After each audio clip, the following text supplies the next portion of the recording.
Coucou les amis, alors on se retrouve pour une autre vidéo, toujours dans le cadre du défi de James Beam pour Mindset Challenge et c'est le défi des 5 énergies.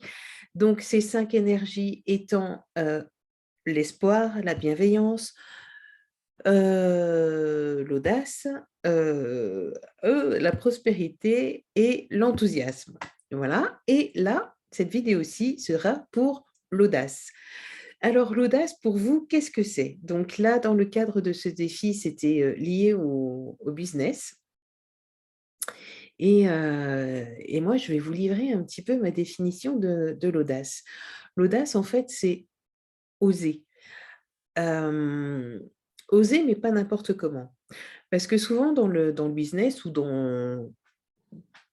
dans la vie quotidienne ou peu importe les objectifs que vous avez à faire, les actions que vous voulez mettre en place, eh ben, il vous faut une dose d'audace. Il vous faut oser. Après, je ne sais pas si vous avez remarqué, mais plus on met de l'enjeu derrière un défi, moins on y arrive. Enfin, en tout cas, je parle pour moi. Parce que je mets trop d'enjeux et du coup, eh ben, ça tue un peu l'audace et le plaisir et l'enthousiasme et tout ça et je me trouve complètement, bloquée, coincée et il y a plus rien qui se passe. Et pour la petite anecdote, heu, alors oui, il y a quelques années de ça, je faisais du théâtre et puis, j'ai passé une audition. Et puis j'ai vu les autres passer, alors je me suis dit: «Waouh, ils sont top et tout» et moi: «Mais non, mais je suis nulle, mais j'y arriverai jamais, mais pourquoi je suis venue à cette audition? Mais ça va pas, mais mon Dieu!» Puis j'ai pris un texte classique et tous les autres, c'était des trucs, modernes, des improvisations et cetera. Donc je me suis dit: «Bon, ben, qu'à cela ne tienne, je vais faire comme eux et je vais faire une improvisation». Forcément, l'improvisation, à mon goût en tout cas, était totalement ratée. Et à la fin, les comédiens, parce que c'était des comédiens qui donnaient les cours, directement à l'université, mais voilà, c'était des comédiens, professionnels de la région et à la fin, l'un d'eux dit: «Bon, est-ce que tout le monde est passé?» Alors bon, bah, tous les candidats: «Oui, oui, oui».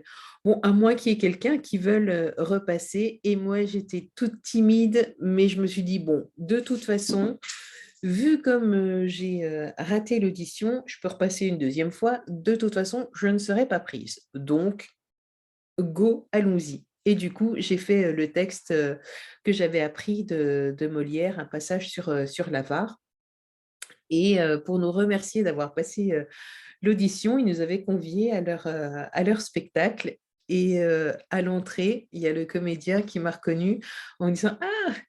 On vous reconnaît? C'est vous qui passez les auditions, 2 fois de suite?» Bon, c'était voilà, c'était pas mais n'empêche que, mon audace a payé parce que, du coup, bah, j'avais fait des cours de théâtre avec eux, pendant 2 années, consécutives et j'avais beaucoup appris. Bon, j'ai beaucoup perdu, hein, depuis, la prise de parole en public et cetera. C'est quand même pas bon, hein, il y a beaucoup de choses à améliorer. Mais voilà, donc je voulais vous partager cette petite histoire-là et vous dire que, ben, l'audace, en mettant du plaisir et du fun, c'est oser sans se prendre au sérieux et puis, des fois, on peut avoir de très, très, très belles surprises. Donc et ben, les amis, soyez audacieux dans votre vie. À très vite.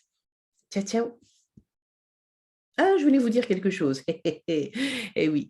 Hem Donc, dans le cadre de ce défi, donc c'était la dernière vidéo, donc je pense que l'énergie, que j'incarne le mieux, c'est celle de l'espoir. Chaque énergie, c'est un petit peu compliqué parce qu'en fait, bon, bah, dire, voilà, je suis, comme j'ai expliqué dans la vidéo sur la bienveillance envers les autres, oui, envers moi, un peu plus compliqué. L'audace, oui, mais il faut quand même que je mette, des choses derrière. Il faut que je mette vraiment du jeu, du fun et cetera. Sinon, c'est un petit peu compliqué. J'ai mes réserves, le manque de confiance en moi, d'estime de moi et tout tout ce genre de choses qui se mettent un peu au travers et du coup, je ne suis pas audacieuse tous les jours. La prospérité, bon, je crois que c'est cette énergie-là que j'incarne le moins et que j'ai la plus à travailler. L'enthousiasme, bah, l'enthousiasme, oui, je pense être quelqu'un d'assez, jovial et cetera, mais tous les jours, oh non! Non, pas du tout. Donc voilà, c'est assez compliqué de définir quelle énergie nous correspond le mieux. Donc si vous avez regardé les 5 vidéos, eh bien ce serait top de mettre, en commentaire, l'énergie que vous pensez que j'incarne le mieux et surtout l'énergie que vous incarnez le mieux. Donc je vous rappelle les 5 énergies, celles-ci, donc l'audace, l'espoir, la bienveillance, l'enthousiasme, la prospérité. À très vite pour une prochaine vidéo. Ciao, ciao!